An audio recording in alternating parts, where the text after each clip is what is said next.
All right, hey everyone, welcome back for another deep dive. Yeah.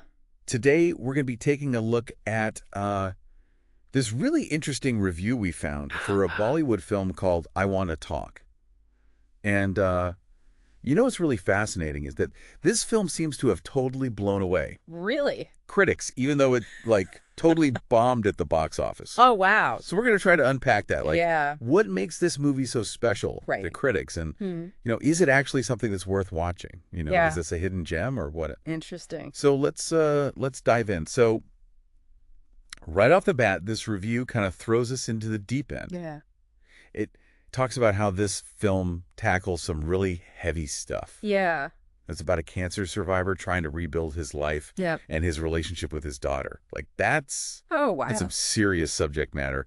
And then they say it manages to balance all of that with humor. That's tough to do. Which, is really hard to pull off. So right away, I'm like, okay, this is not your typical, light and fluffy movie. And speaking of not typical, the director of this film is Shoojit Sircar, who's known for his really nuanced way of portraying family relationships. Oh, yeah. Sircar's work is always so insightful.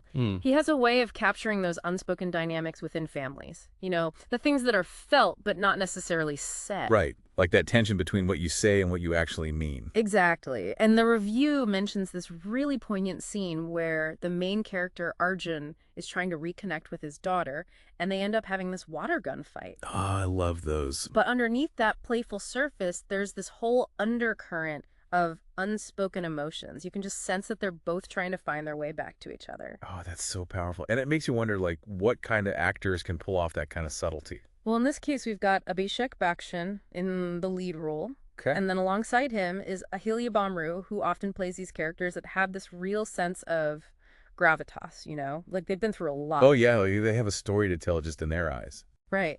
And then to add to the mix, we've got Johnny Lever, who's known for his comedic timing.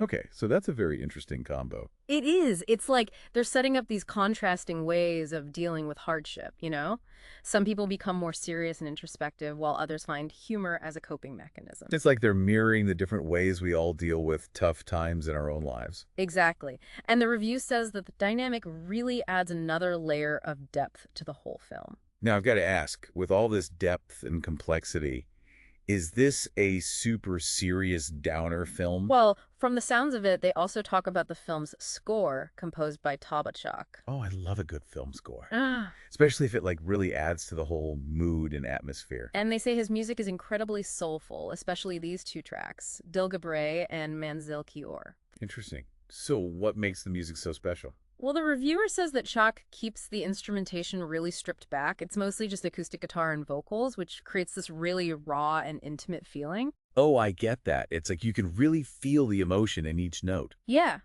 And they say that it really amplifies those themes of healing and reconciliation. It makes you wonder, can music actually help people heal and reconnect? That's a great question. And it kind of brings us back to the whole mystery of why this film didn't do well at the box office. Yeah. The review says it only made about 1.25 crore, which is pretty low, yeah. Super low for a film with so much critical praise. It just goes to show that critical acclaim and box office success, they don't always go hand in hand. Yeah, it's like sometimes a movie just misses its moment. Right. There's so much that goes into a film's success, like the timing of the release, the marketing, the demographics of the audience. It's a complex equation. It's almost like this film is this hidden gem. A hidden gem, yeah. That's waiting to be discovered. Yeah, like a hidden treasure. So if anyone out there is looking to dig up some more cinematic treasures, the review suggests checking out this app and website called MovieKaTicket. They supposedly have a whole bunch of films just like this one. Awesome. But let's shift gears for a second. I want to hear from you guys. After hearing all of this, do you think you'd be interested in watching I Wanna Talk?